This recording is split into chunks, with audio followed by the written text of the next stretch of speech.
Oke, pertama kita kenalan dulu dengan glasier. Jadi seperti yang kita tahu bahwa dalam siklus air, dalam siklus hidrologi, adanya fresh water, itu dia sebanyak 68%-nya itu dia menempati bentuk ice dan juga glasier.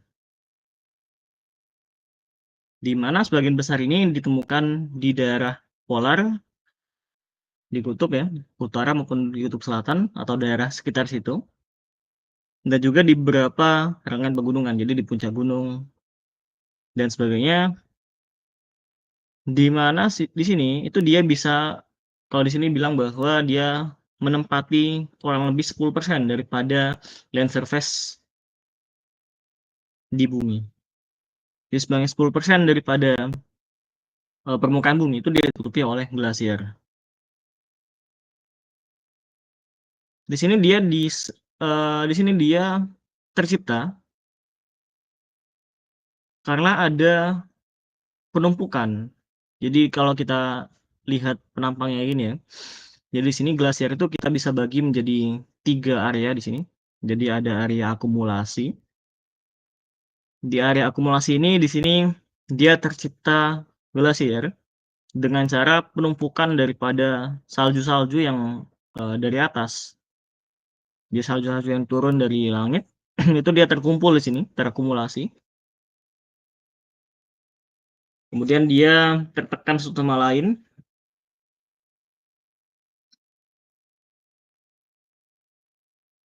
Bentar.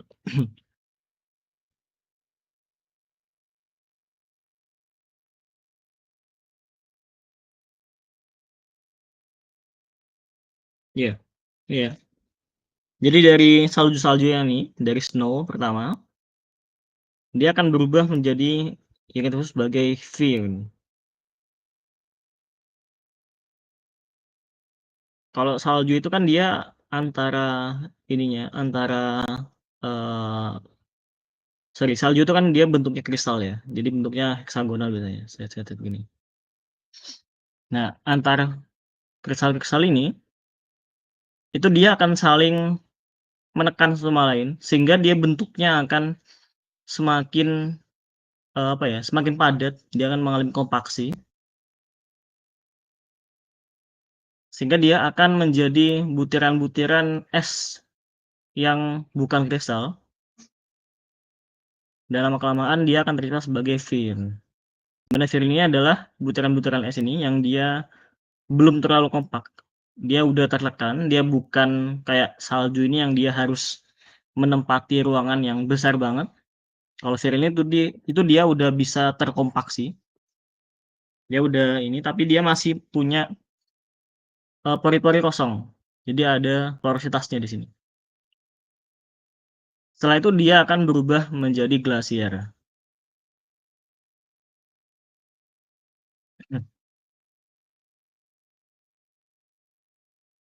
Oke, di sini kita punya zona akumulasi, kemudian di sini dia firn limit. Nah, kemudian di sini ablasi itu adalah ketika dia berkurang esnya. Bisa dari penguapan, bisa dari ya proses-proses yang lain ya. Bisa dari dia pencairan atau dia langsung menguap atau dia tersublim ya, dia menyublim langsung bisa.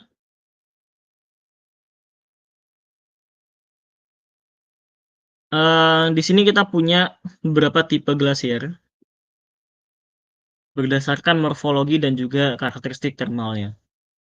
Pertama di sini berdasarkan morfologi dan juga lokasi geografiknya, ada namanya Alpine Glacier. Sini dia tercipta di atas gunung, di atas puncak gunung. Form on the crest and slope of mountain and are also known as mountain glacier. Ini juga bisa dikenal dengan namanya glasier di pegunungan, mountain glacier atau Niche glacier atau Sirku glacier. Jadi identiknya dengan daerah-daerah pegunungan. Jadi biasanya ada di puncak gunung. Sama adalah Alpine Glacier. Kemudian ada ice cap. Nah, kalau ice cap ini dia lebih besar daripada si Alpine Glacier. Dia dia menutupi daripada entire mountain. Jadi rangkaian pegunungannya itu dia ditutupi semua ataupun bahkan volcano.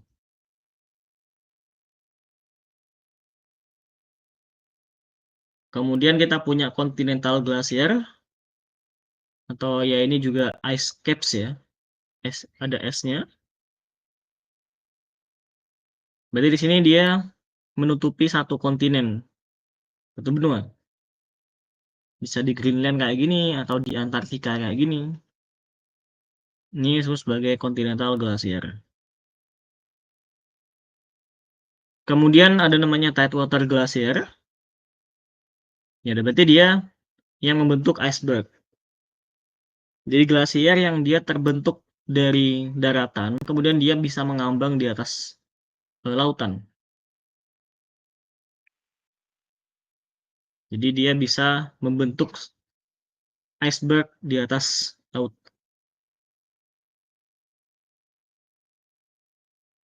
Oke, jadi ada 4 itu ya, alpine, ice caps atau continental glacier dan juga tidewater glacier. Oke, kemudian di sini ada berdasarkan temperature-nya, thermal karakteristiknya, ada temperate dan juga polar. Nah, di sini yang pertama adalah yang zona temperate. Temperate ini maksudnya dia ya ini ya, dia menengah. Maksudnya begitu. Temperate itu santai maksudnya kan. Jadi di daerah temperate itu dia biasanya terletak di high altitude atau di puncak gunung, di ketinggian yang besar.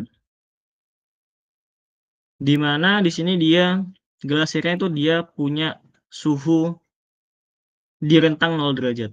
Jadi tidak harus di bawah 0 derajat. Bisa lebih tinggi dikit, bisa lebih rendah dikit.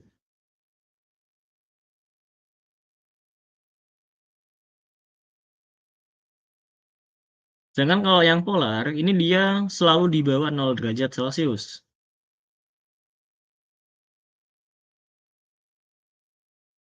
Jadi kalau yang daerah temperate itu biasanya di high altitude kayak gini, sedangkan yang di polar ya udah berarti dia di kutub.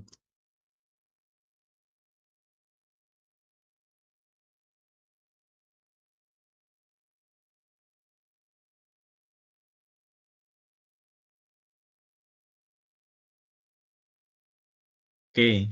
Kemudian kita kenal dengan namanya glacial budget. Glacial budget atau budget glasial, ini dia merujuk pada perbandingan ya, rasio between ice gain and ice loss. Jadi perbandingan antara ice yang dia terbentuk atau yang dia didapatkan dan yang dia hilang, yang dia mencair atau yang tadi dia bisa tersublim langsung misalkan ke atmosfer. Dikatakan sebagai positive budget ketika glacier gains-nya itu dia lebih banyak daripada loss-nya. Jadi ketika ada snowfall baru, ini dia lebih banyak jumlahnya, volumenya, daripada yang kehilangan saat proses melting.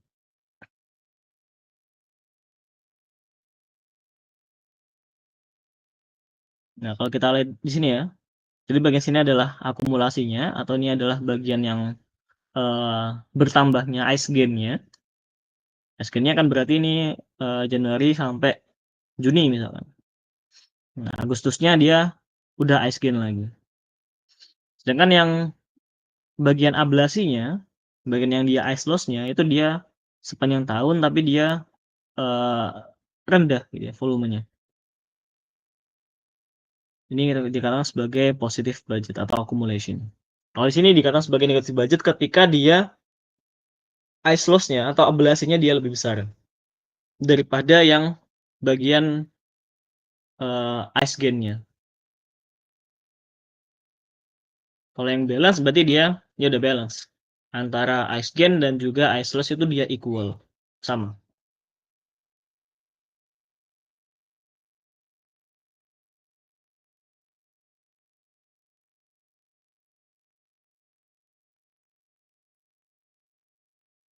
Oke. Kemudian kita punya glacial movement. Jadi pergerakan daripada glasial itu dia tergantung daripada temperatur di bawahnya atau di bagian dasarnya. Jadi ketika dia temperatur pada base-nya, temperatur pada bagian dasarnya itu dia di atas titik melting point, maka dia akan bisa bergerak. Jadi maksudnya dia akan sebagian daripada dasarnya itu dia bisa meleleh ya, sehingga dia bisa bagian atasnya bisa mengalami pergerakan. Dan di sini dikatakan bahwa positive budget, jadi keadaan positive budget itu dia akan bisa menggerakkan glasier lebih cepat daripada yang dia punya negatif budget.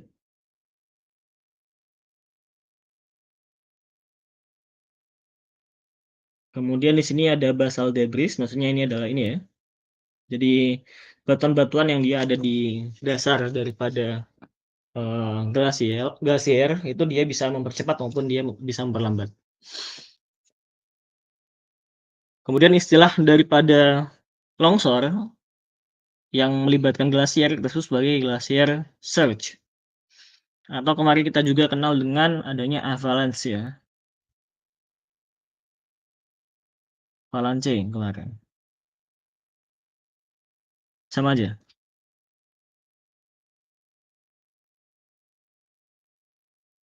Kemudian di sini ada plastic flow.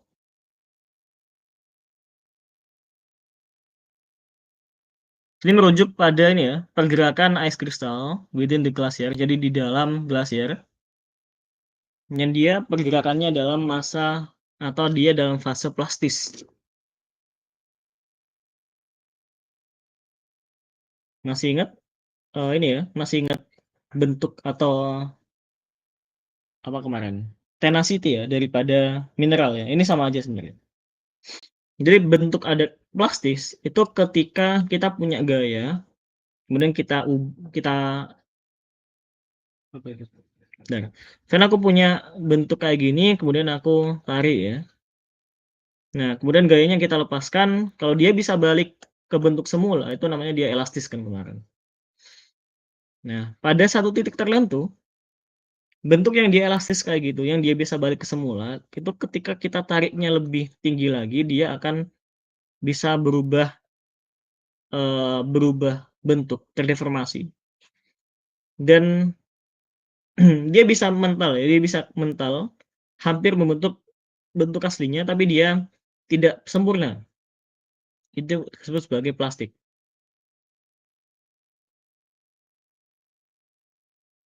Jadi ketika ada bentuk plastis, maka dia akan bisa membentuk adanya fracture, adanya regangan-regangan ya, deformasi-deformasi di dalam glasiernya. Oke, kemudian di atas ini, di upper zone, ini kita bilang sebagai zone of fracture.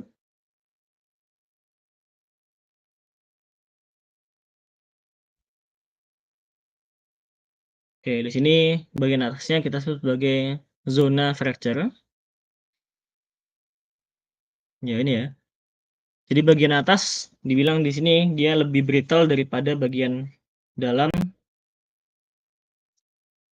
Jadi bagian atasnya itu dia kalau dia lebih besar daripada bagian bawahnya, fracture-nya ini ya. Ini disebut sebagai crevasse.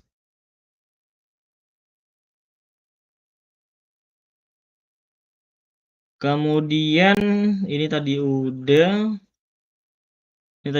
Jadi bagian atas daripada glasier ini tadi. Ini adalah zona akumulasi. Kemudian kalau dia terbentuk sebagai firn di bawah, dan di sini dia bisa mengalami ablasi, atau di sini juga sebagai wastage. Nah, batas antara zona akumulasi dengan zona wastage kita sebut sebagai snow line.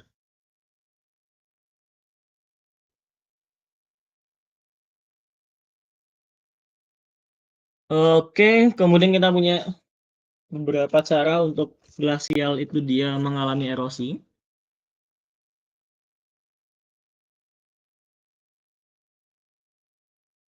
Bentar. Ya, di sini. Jadi ada dua cara, yakni dengan cara plucking dan juga adanya abrasion. Ya, pertama adalah plucking. Plucking itu dia ketika batuannya itu dia dicongkel daripada dasarnya di sini. Kalau kita punya batuan-batuan dasar ini, basement, itu dia dicongkel oleh erosi daripada glasial, pergerakan glasialnya itu sebagai plucking. Sedangkan kalau abrasi itu dia ya when rock frozen on the base on the back and the back of the glacier scrape the bedrock. Jadi bagian sini, bagian yang dia menghadap dengan pergerakan glasier itu dia digores oleh material-material yang dibawa oleh si glasier. Jadi akibat adanya plucking di sini dia bisa menggores bedrocknya. Kemudian sini juga ada namanya freeze thaw. Freeze thaw kemarin ini ya.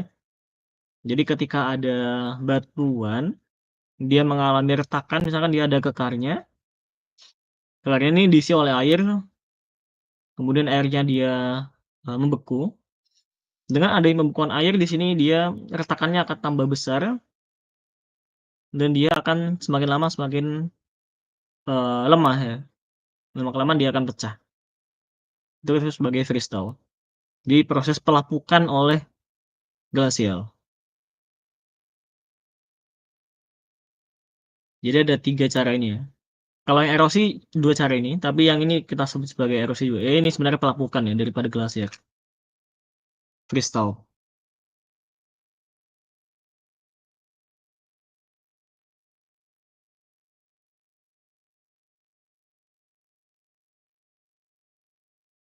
Oke. Ke plucking, abrasion dan juga freeze thaw. Oke.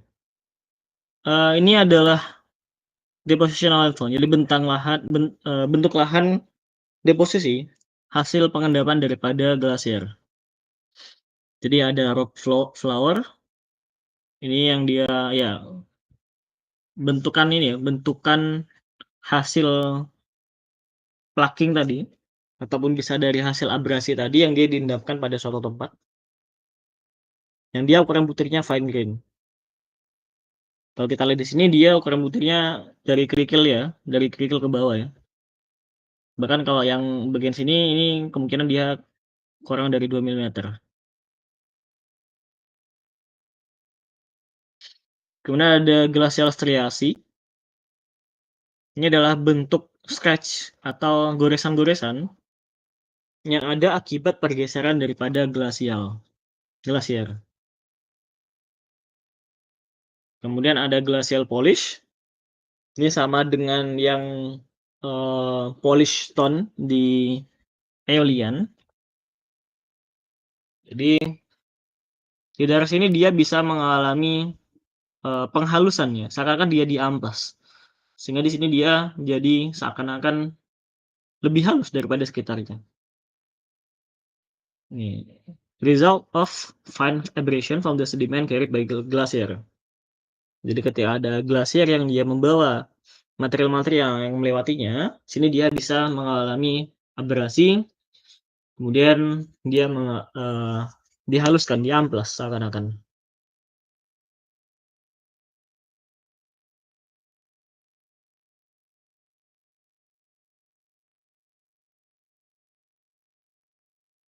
Oke, sudah nih.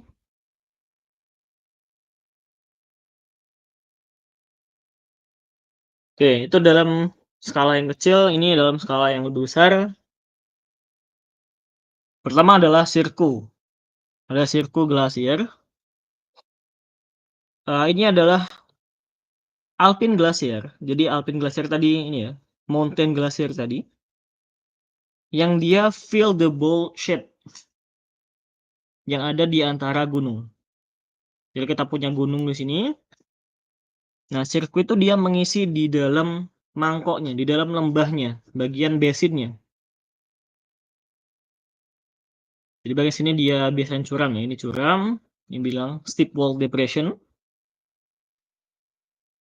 Kemudian di dalamnya ada bentuk yang mencekung. Jadi bagian bawahnya dia basin, bagian bawahnya dia kayak mangkok, bowl shape. Nah, di atasnya ada endapan glasier. Itu namanya sirku. Nah, ketika bagian tengah daripada sirku itu dia meleleh, ini dia akan menyebabkan adanya small lake ya, kita sebagai tarn.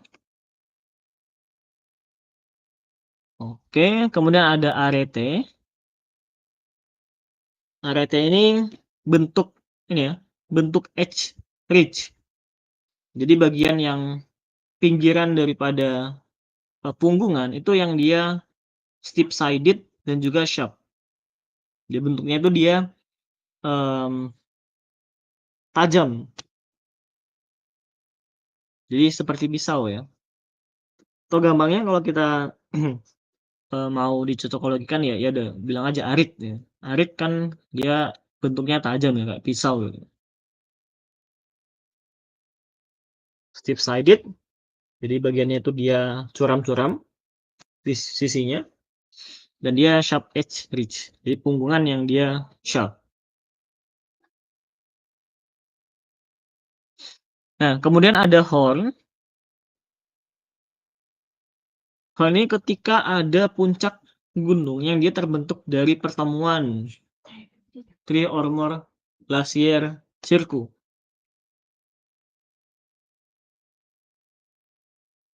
Gampangnya ini ketika ada arete, ini arete ya, yang dia ketemu di tengah. Nah, puncaknya kita sebut sebagai horn.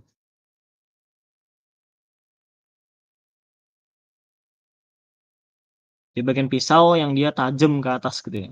Jadi kayak uh, kalau kemarin kayak puncak daripada Stardun ya.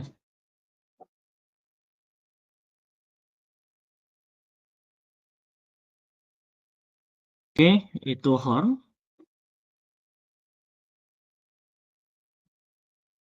Oke, kemudian ada landscape ya. Berarti ini adalah daerah di mana dia mengalami erosi, mengalami transportasi ataupun dia terdeposisi pada suatu area. Ini bentang lahan daripada glasier maksudnya begitu.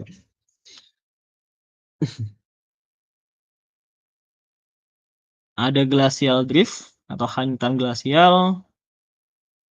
Kemudian ada erratic, ini ya, ada erratic maupun ada till. Erratic ini adalah ketika ada batu yang dia nyasar dari tempat seharusnya. Misalkan di sini daerah dominannya adalah batuan karbonatan misalnya. Tiba-tiba di sini ada batuan granit di atasnya. Dan di sini ada penanda-penanda bahwa dia sudah mengalami striasi daripada glasier. Maka batu yang tersisa ini kita sebut sebagai erratic. Jadi dia itu terbentuk dari hasil growing daripada glasier. Kemudian ketika glasiernya dia mengalami kemunduran, dia mengalami pencairan, ablasi. Nah, batunya itu dia tertinggalkan di tempat itu. Jadi misalkan daerah sini misalkan ya. Ini dia terbentuk di sini awalnya. Dia mengalami plaking di sini ataupun mengalami abrasi di sini. Kemudian dia diangkut oleh glasier ke arah sana. Nah, tiba-tiba glasiernya dia mengalami retreat. Dia mundur. Bagian sini sampai sini dia mengalami ablasi sehingga bongkahan batuan yang awalnya ada di sini dia bisa pindah ke sini dan dia tertinggal di sini. Ini disebut sebagai erratic. Kemudian ada till, yaitu sama aja dengan erratic tapi dia ukurannya kecil dan dia berbagai macam ukuran. Jadi mixture. Mixture of finely crushed rock, sand, pebble, and boulder created by glacier. Jadi pembentukannya sama, tapi dia biasanya bergeraknya bukan sebagai bongkahan yang jadi satu kayak gini ya. Dia biasanya bergerak pelan-pelan di dasar daripada glasier. Jadi kalau ada glasier ya, dia gerak ke sana di sini. Bagian bawahnya itu dia kan mengangkut material-material hasil abrasinya. Material-material hasil abrasi daripada bagian belakangnya ini tadi. Nah, lama-kelamaan dia akan ditinggalkan di bagian depannya membentuk yang namanya adalah til. Kayak gini.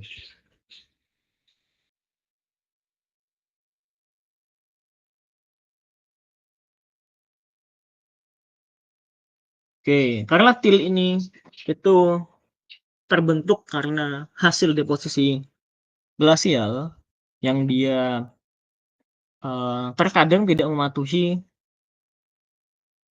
hukum gravitasi. Maksudnya dia tidak harus yang bagian atas yang lebih ringan, yang bagian bawah lebih berat gitu ya. Jadi dia tidak harus sesuai dengan hidrostatik. Beda dengan yang di sungai. Kalau di sungai kan biasanya dia kalau normal, maka gradasinya akan bagian bawah dia besar-besar, bagian atas dia kecil-kecil. Gradasinya normal. Kalau yang di til maupun yang di erratic itu dia biasanya nggak punya gradasi. Dia malah lebih kepada kemasnya yang buruk, sortasinya buruk banget.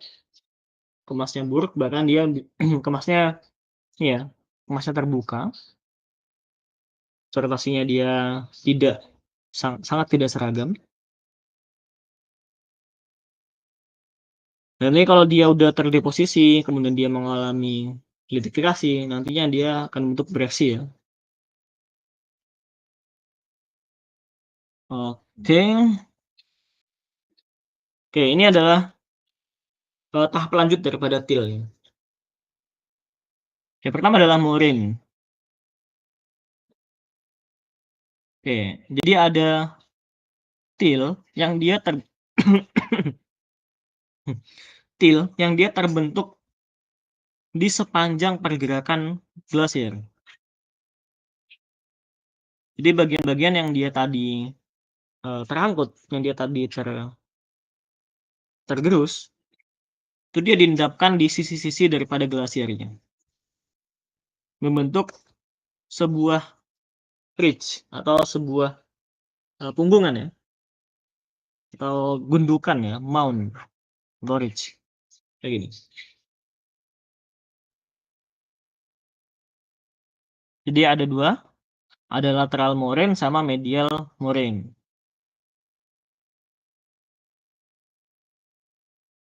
Oke, di sini kita lihat di sini aja ya, lebih tepatnya ya. Jadi ada lateral moraine, bagian yang ini, bagian yang dia membatasi glasier, jadi bagian samping-sampingnya. Kemudian ada medial moraine yang dia ada di tengah-tengah daripada glasier. Jadi ada di antara pembatas, dia berperan sebagai pembatas antar glasier. Kemudian ada end moraine. Di moraine yang di bagian akhir ya, di bagian di bagian pucuknya, di bagian lidahnya di sini. Ada recessional moraine, ada ground moraine sama terminal moraine. Ini sama aja sebenarnya. Dia terbentuk duluan yang mana gitu aja.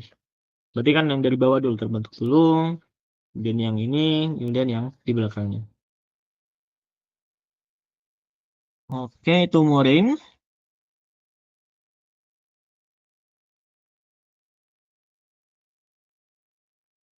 Nah, ini dijelaskan lagi ya. Nah, ada terminal ataupun end moraine dia. Yang dia terletak di ujung daripada glasier, oke. Kemudian ada recessional moraine.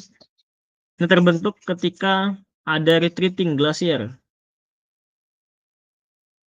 Jadi glasiernya malah mundur sehingga di bagian paling depan, bagian paling ujung daripada moraine itu dia terbentuk di ujung daripada glasier itu dia terbentuk gundukan. Itu sebagai recessional moraine. Kemudian ada ground moraine, tidak, berarti dia yang di bagian depannya, yang dia steadily retreating glacier.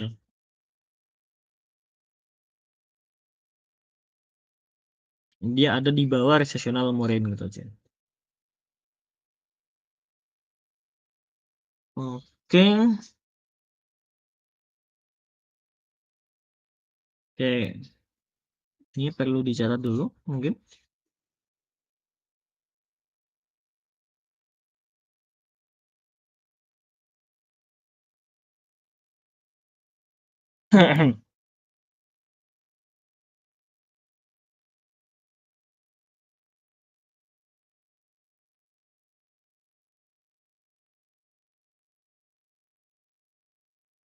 Udah, belum?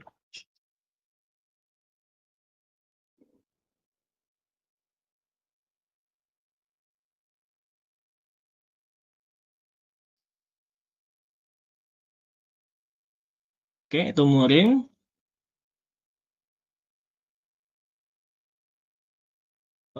Kemudian ada drumlin.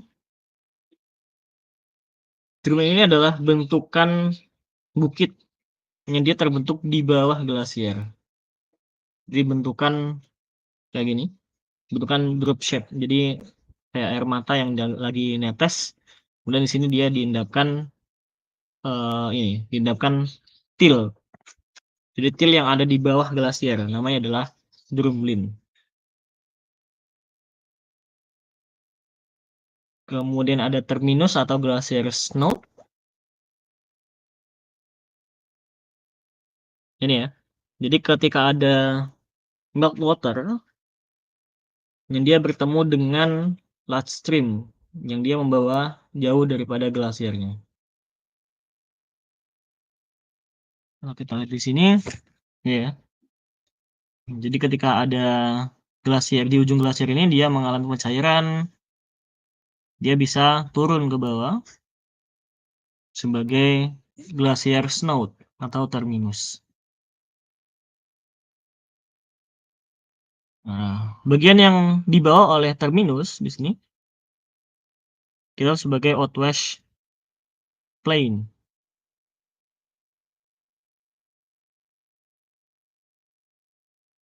Jadi dari terminus ini itu dia bisa membawa material-material sedimen juga dan mengendapkannya di bagian bawah. Ini kita sebagai outwash.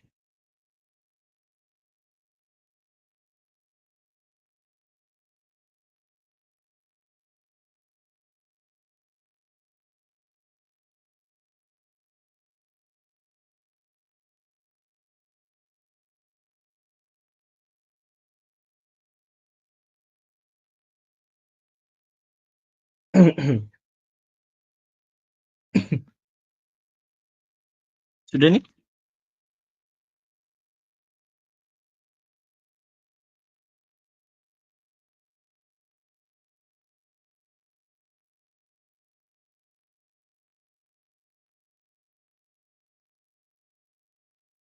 Oke. Ya, kemudian ada eskers. Ini adalah glacier that melts and retreat that form along twisting ridges. Ini ketika glasiernya itu dia mengalami retreat, dan retreatnya itu dia malah membawa material sedimen juga. Jadi dia ada di belakang daripada moraine yang dia terbentuk awalnya.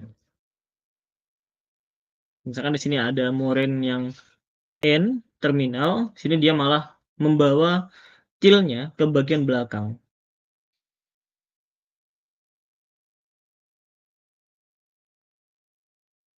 Jadi kita sebut sebagai eskers.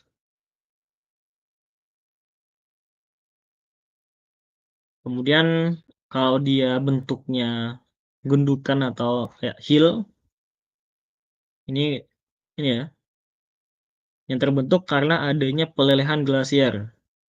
Oke. Ini sebagai kami.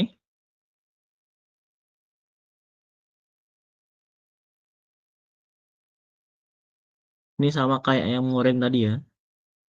Jadi di sini bentuknya eh ini bentuknya kerucut, conical.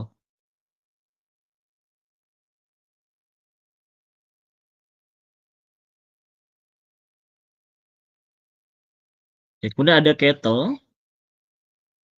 Kettle lake itu dia terbentuk ini ya.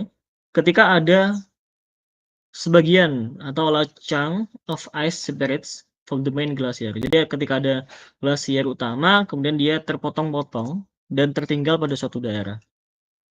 Kemudian dia meleleh di suatu daerah itu, di cekungan itu sehingga dia menimbulkan adanya em, danau yang dia kecil-kecil, danau yang dia terpisah-pisah. Itu namanya adalah kettle. Kettle.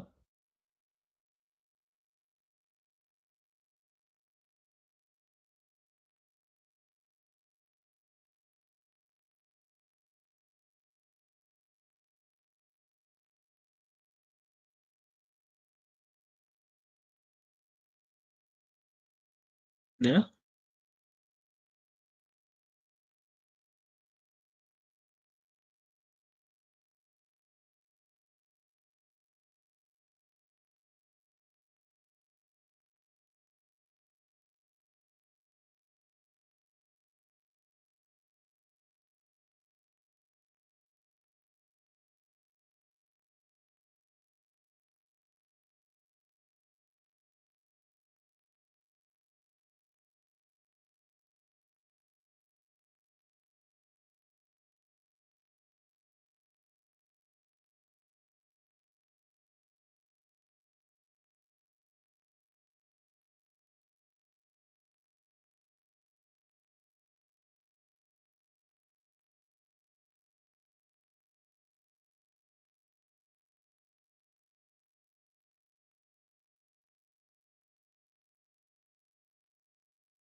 Ini sudah.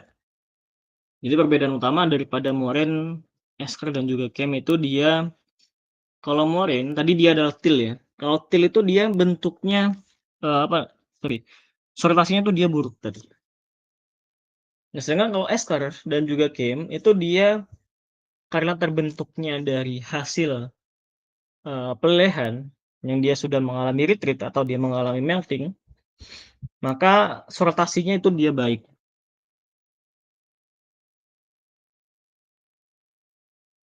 Oke, kalau esker itu dia bentuk ini ya, yang dia bentuknya memanjang ini. Ini esker. Kalau kem itu dia bentuknya ya udah sebagai gundukan-gundukan yang tersendiri gitu aja.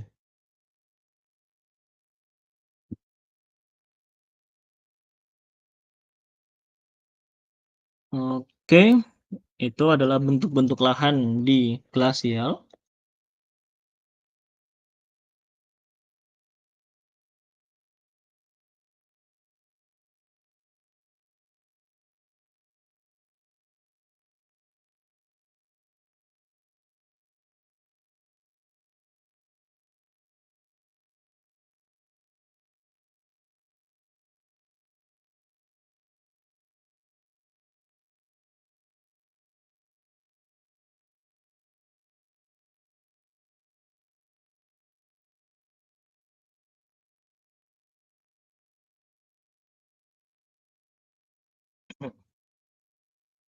Sudah ini ada pertanyaan mungkin?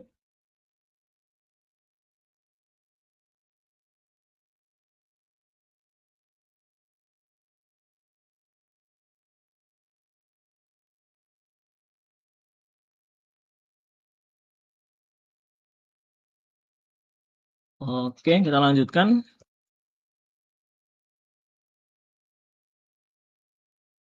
Oke, di sini ada namanya glasial dan interglasial. Bentar, apakah bahas ini dulu atau bentar ya?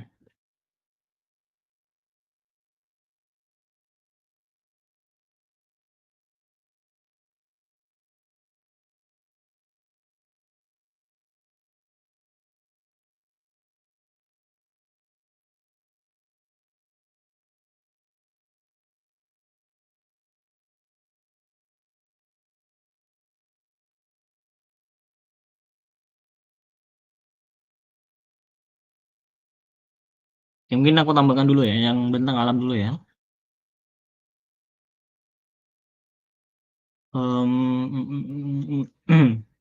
Ini belum, kita ke sini dulu.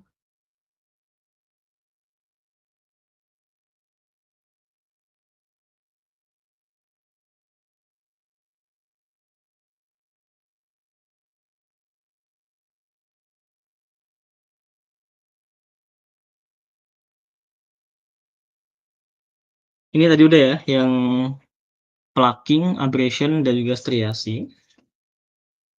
Nah, di sini ada namanya Roche Moton, gimana bacanya? Terus Motoni kayaknya bacanya. Coba tanya Google ya, bacanya gimana. Nah, ini dia seperti dune di glacial erosion, disebabkan oleh glacial erosion.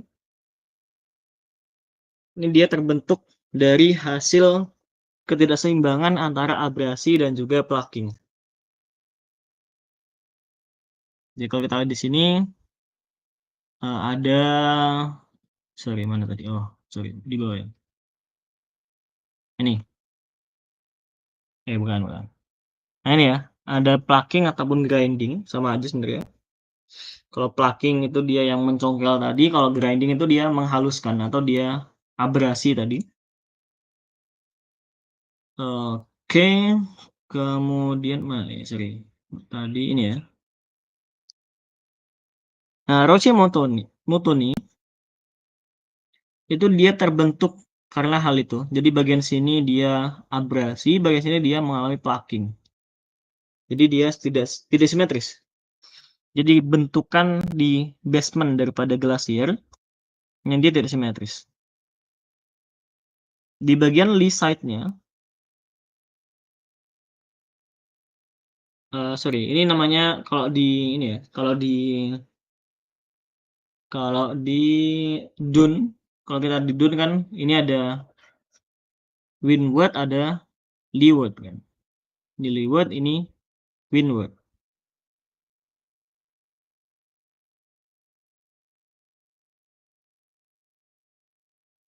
Nah, sini juga sama. Jadi bagian sini ada namanya leeward, di leewardnya. Bagian sini dia bukan windward ya. Ini dia gak ada namanya. Apa namanya ya? Iya, oke. Bagian sini dia lebih landai, bagian sini dia lebih curam gitu ya.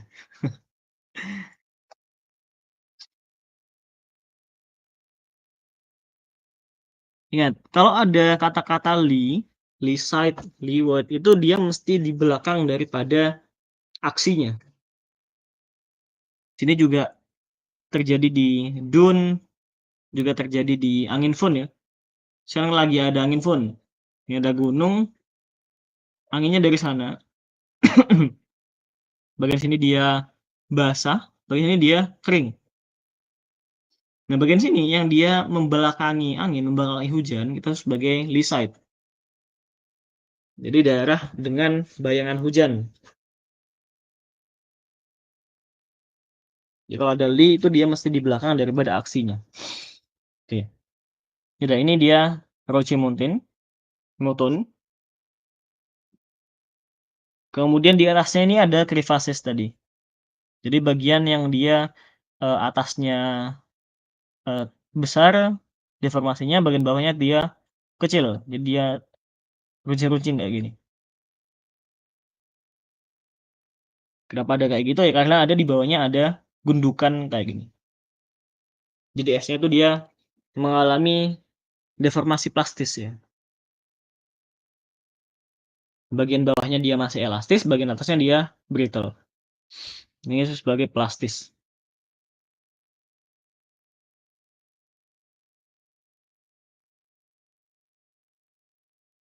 Oke, kemudian ini adalah pergerakan daripada glasial.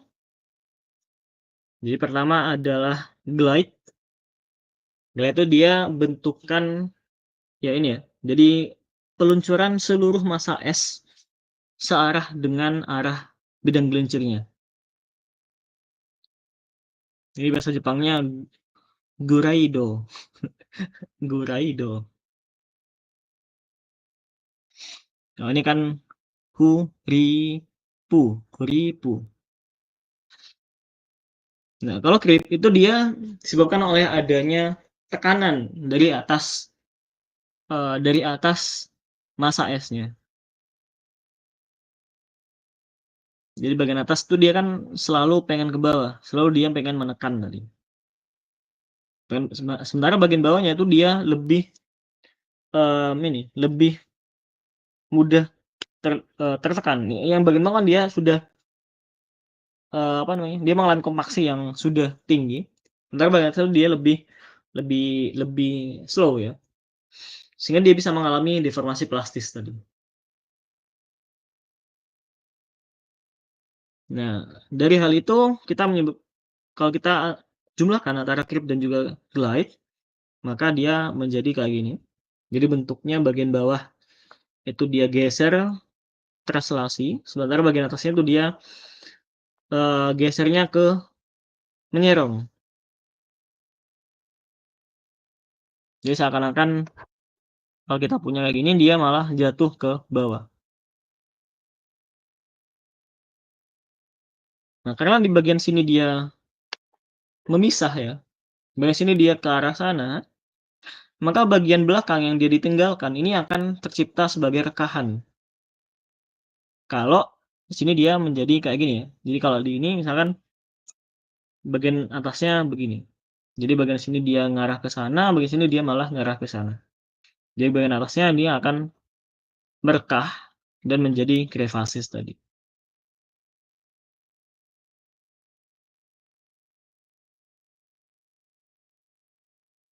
Oke, silahkan kalau mau dicatat dulu.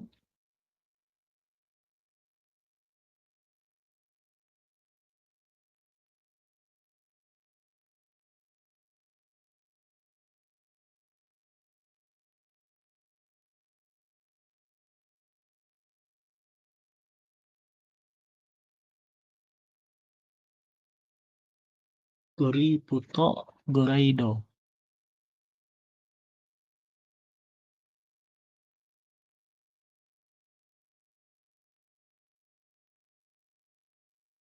Sudah ini? Ada pertanyaan? Oke, ini tadi udah sebagian besar.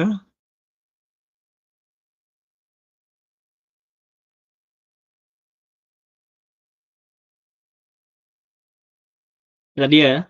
Jadi kalau kita lihat di sini, ini sebagian besar udah kita pelajari tadi ya. Jadi ada arete tadi, kemudian ada horn ya, kalau dia di puncak ini. Ada pertemuan dari beberapa arete. Kemudian ada Akbasen Zone di atas sini, ada crevasse, ada circubasin. Sini dia mengalami abrasi. Ini ada lateral moraine, ini ada medial moraine. Di sini ada terminal moraine atau dia end moraine. Kemudian ada drumlin, ada meltwater stream, ada kettle lake, ada outwash plain.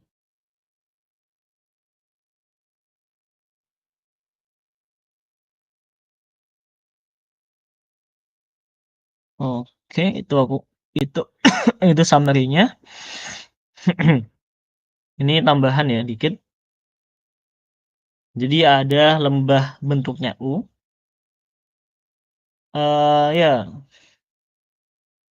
lembah U ini dia terbentuk dari hasil erosi dari glasier. Jadi bentuknya U, gitu aja. Ini dia terbentuk dari hasil pengikisan. Ketika glasier itu dia mengalami transportasi. Kemudian karena glasier itu dia gerakannya tidak sama ya, tidak sama antara satu daerah dengan daerah lainnya, maka sangat mungkin untuk antara lembah U yang di sini dengan lembah U yang di bawahnya itu dia punya ketinggian yang curam. Ini disebut sebagai hanging valley. Jadi lembah yang dia menggantung. Jadi lembah yang dia di bawahnya ada lembah lagi yang dia jauh tinggi. Ini disebut sebagai lembah menggantung atau hanging valley.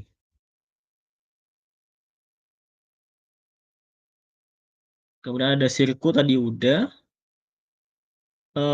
Ada arete, ya, pertemuan antara dua lembah glasial atau ini ya, bagian punggungannya yang dia tajam. Itu arete, kemudian ada horn, itu puncak daripada ya bisa pertemuan antara sirkuit ataupun pertemuan antara arete yang saling berlawanan arahnya.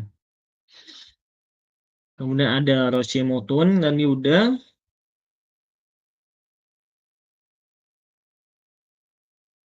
Ini mungkin mau dicatat.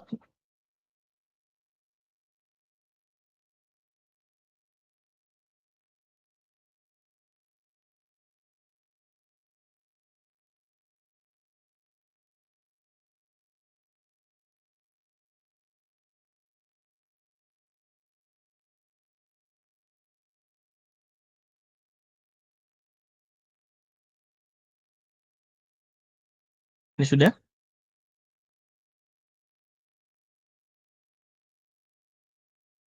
Oke, ini tadi juga udah ada terminal lateral sama medial moraine. Kemudian ada drumlin, ada esker, tadi udah. Ada Kettle Lake dan ada erratic. Tadi udah ya. Tadi sekarang di sini ada sandstone, di sini dia limestone. Nah, dia bisa terangkut di sini kemudian terendamkan di sini. Ini disebut sebagai erratic boulder. Jadi batuan yang dia tersesat di atas batu batuan yang lainnya.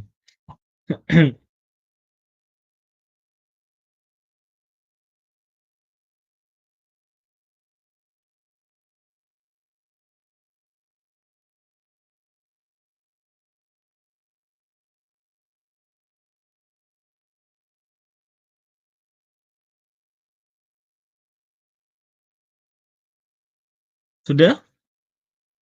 Ini tadi juga udah, kita lihat aja ya. Jadi ada ester ini, ada drumlin yang bentuknya gini. Ester sama drumlin itu dia sama aja ya sebenarnya. Jadi bagian bawah daripada um, glasier. Kemudian ada came yang dia bentuknya bulat-bulat, yang dia conical.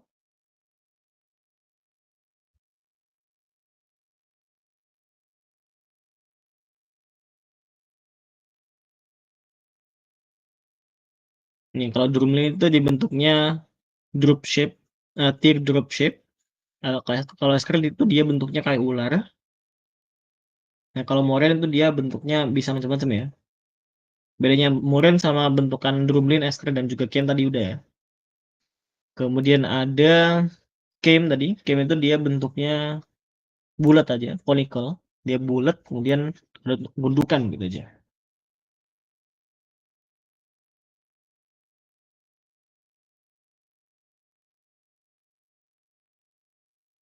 Kemudian ada fjord. Fjord ini ketika ada lembahku yang dia mengalami pencairan. Jadi lembahku mengalami pencairan, kemudian dia bercampur dengan air laut. Kita sebut sebagai fjord. Tapi kalau yang glacial trough ya udah lembah glasial gitu aja tadi ya. Di bagian fjord yang dia tidak harus terisi oleh air.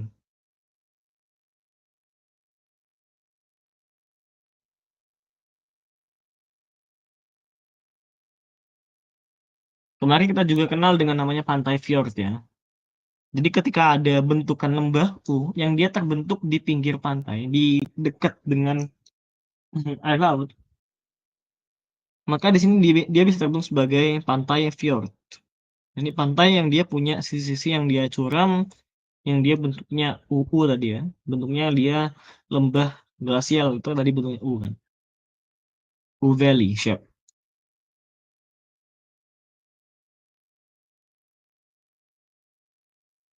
Oke,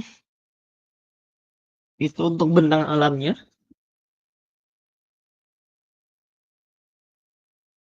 Ada pertanyaan dulu sampai sini?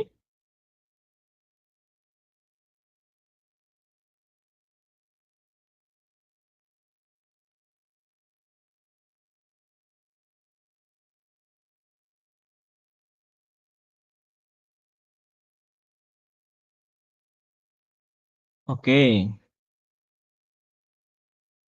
kita masuk ke Ice Age. Sekalian bahas Ice Age ya. Ini mungkin akan lebih dalam lagi dijelaskan di dalam meteorologi ya. Tapi di sini aku mau nyinggung dikit aja.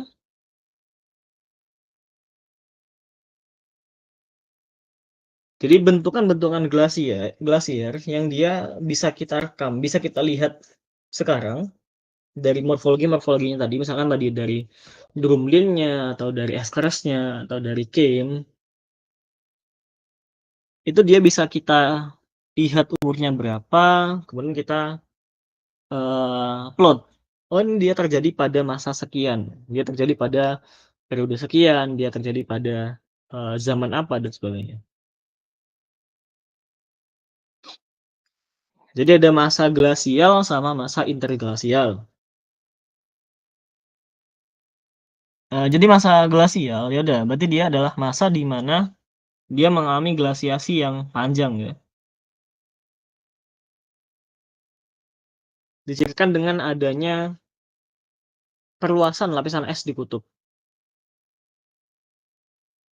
Jadi biasanya kan kutub dia cuma punya segini misalkan. Nah, di sini dia bisa melebar, dia bisa meluas, bisa sampai ke daerah-daerah dengan lintang yang lebih rendah.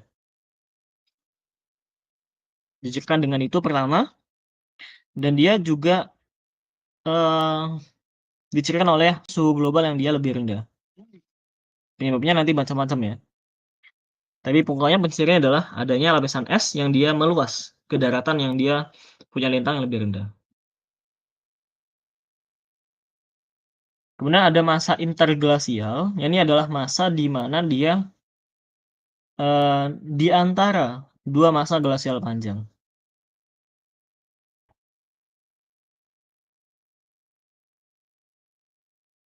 Jadi masa di antara dua glasial panjang itu sebagai masa interglasial.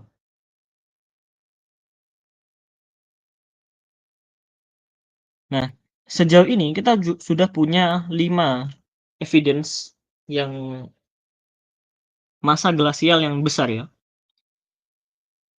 Sebenarnya masa glasial itu dia cenderung ini ya, cenderung cepat ya sebenarnya. Kurang lebih kalau yang masa glasial terakhir kan berarti pada zaman es terakhir atau itu pada kala Pleistosen ya kemarin, 11.700 tahun. Kurang lebih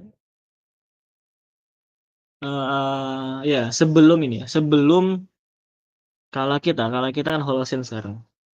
Sebelumnya itu sebagai kala Pleistosen itu ketika sebagian besar bumi itu ditutupi oleh glasier, gletser.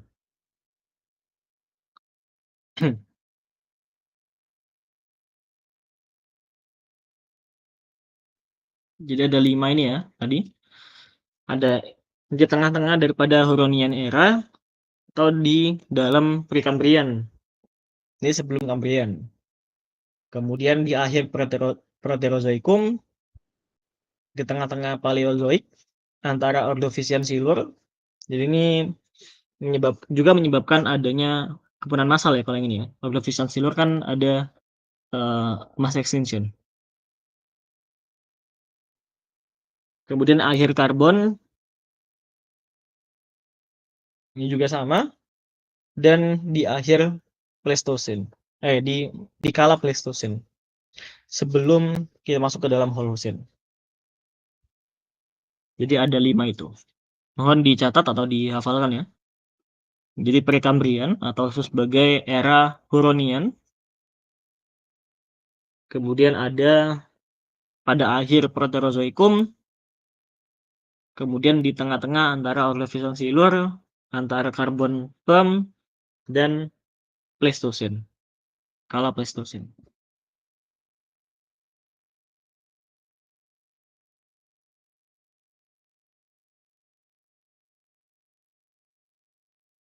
Kalau yang Huronian itu dia, iya, bumi itu dia tertutupi oleh sebagian besar oleh es. Jadi bumi itu ada istilahnya namanya adalah snowball Earth kemarin.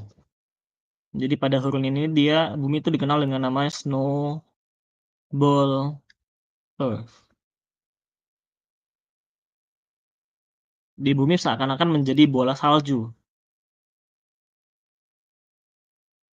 Ini terjadi bersamaan atau setelah adanya GOE kemarin. Great Oxidation E-nya apa? Event. Ya, Great Oxidation Event. Great Oxidation Event. Ini terjadi setelah kita menemukan fotosintesis, setelah adanya ini ya, cyanobacteria, ada stromatolith. Jadi selain adanya kemarin iron apa kemarin? Ya, apa sih? Iron bedding ya, formation. Jadi bentukan besi yang dia terbentuk di seluruh dunia. Kita juga punya zaman es.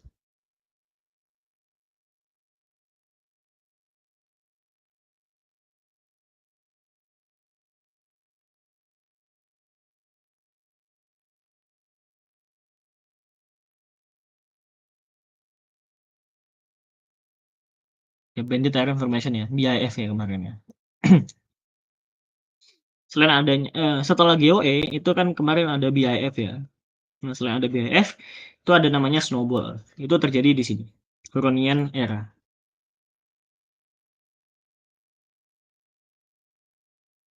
Kemudian ada ini ya, yang di Proterozoikum. Ini dia esnya tuh bisa sampai ke ekuator, kalau di sini. Di sini dia akibat penurunan karbon dioksida di Proterozoikum awal. Iya, di akhir Proterozoikum.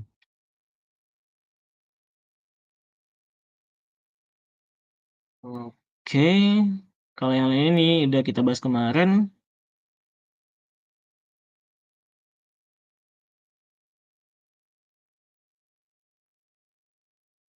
Oke, ini udah ya. Ini udah kita bahas kemarin. Ini lebih ini ya, lebih lebih apa namanya? Lebih akurat lagi, lebih lebih detail.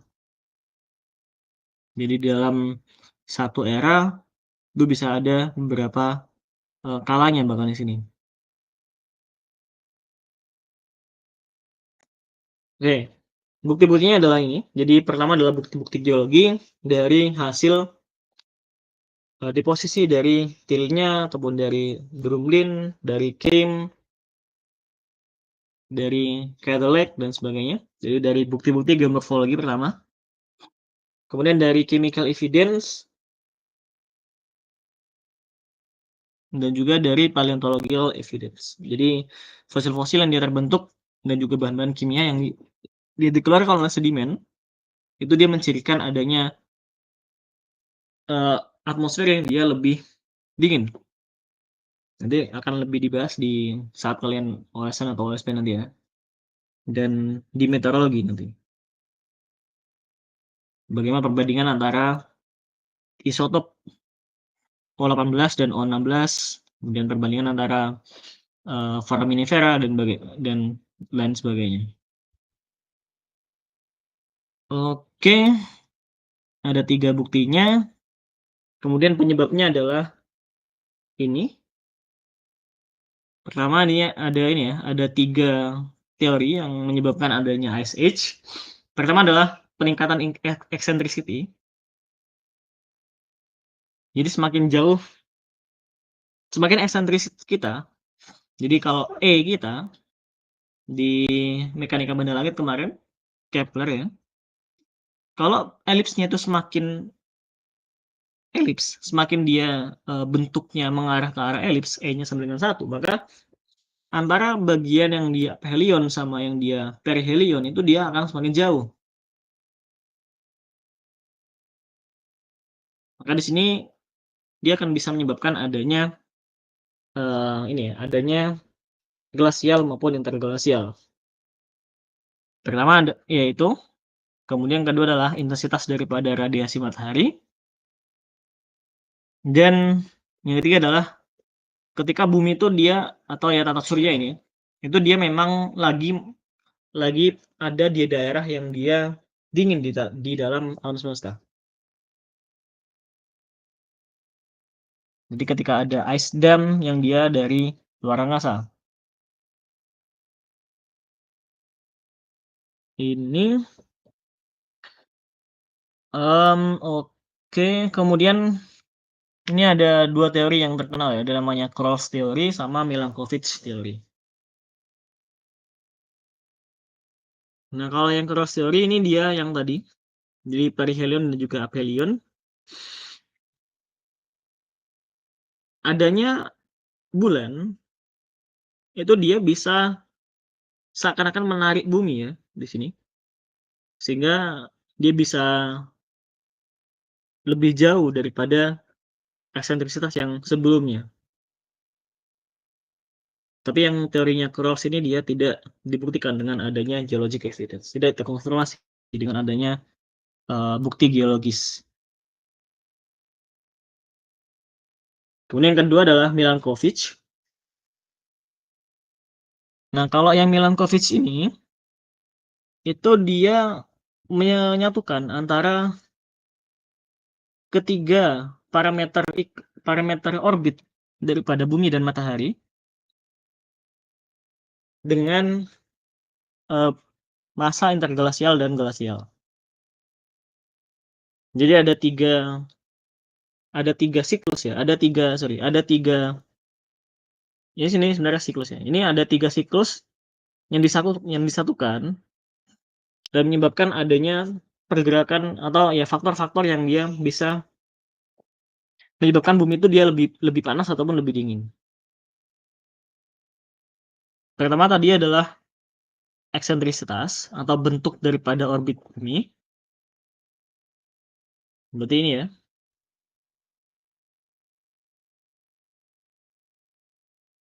Jadi apakah dia bentuknya dari lingkaran sempurna ke arah elips atau sebaliknya. Ketika orbitnya lebih elips, ketika eksentrisitasnya lebih besar, maka perbedaan musimnya akan lebih ekstrim kan berarti. Berarti yang saat di sini dia dingin banget, saat di sini dia ya lebih tidak dingin. Atau kalau dia di sini kan dia sama aja ya. Di sini dia nggak dingin, di sini dia juga nggak dingin. Semakin dia eksentris, maka di sini perbedaan musimannya itu dia akan semakin ekstrim. Pertama adalah eksentrisitas. Di sini dikatakan bahwa dia punya siklus kurang lebih 100.000 tahun. 100.000 tahun. Kemudian ada obliquity atau kemiringan sumbu bumi.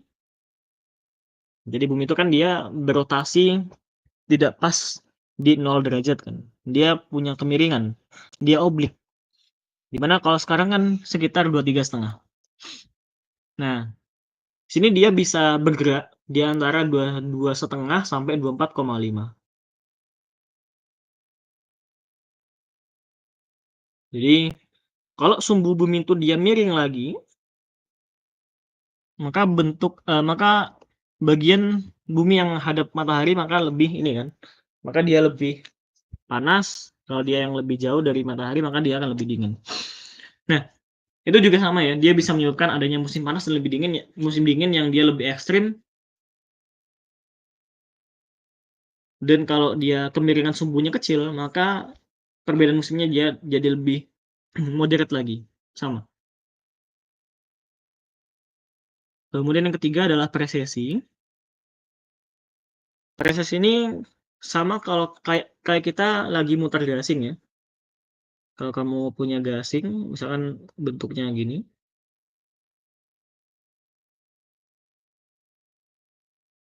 sumbunya ini kan berlama.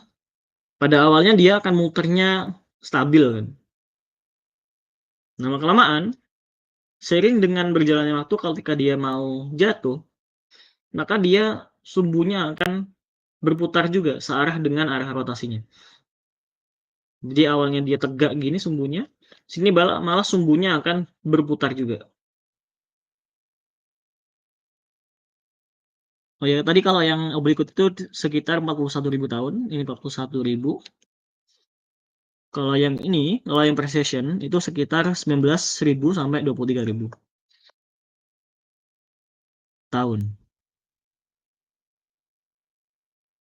Jadi sekitar 20.000 tahun yang lalu, bumi itu North Star-nya dia menghadap ke arah Vega.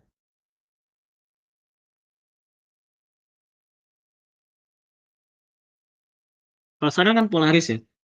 Kalau sekarang KLU bumi, KLU bumi itu dia menghadap ke Polaris kan. Nah, kalau dulu KLU bumi itu dia nggak pas di Polaris. Dia pas di Vega. Sekitar 19 sampai 23.000 tahun yang lalu. Oke,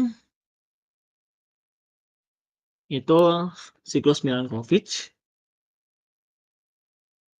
Ini juga bisa menyebabkan ya. Jadi penyebab lainnya adalah dari perubahan komposisi di atmosfer, kemudian adanya pergerakan tektonik, dan fluktuasi daripada ocean current.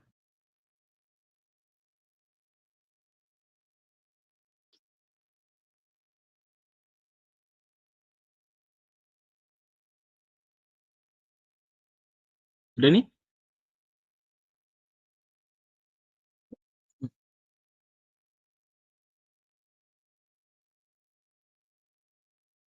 Oke, efek daripada glasiasi ini bisa freezing of plant and animals. Ini misalkan ada rubah yang dia terjebak di dalam es ya. Ini kayak beku ya, kasihan.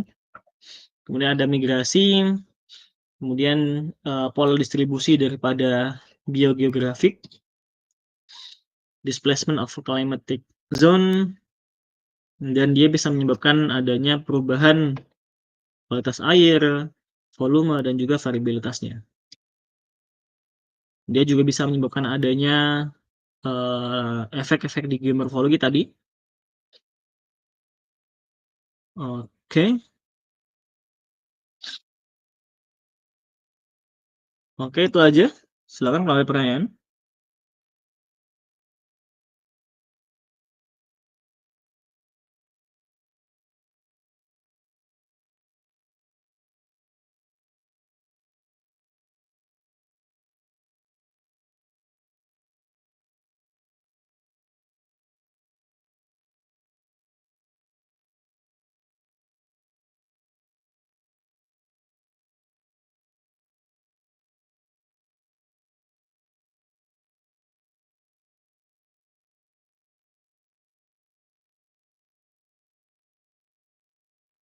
Oke, ya udah kalau gak ada pertanyaan kita cukupkan pertemuan kita pada sore hari ini.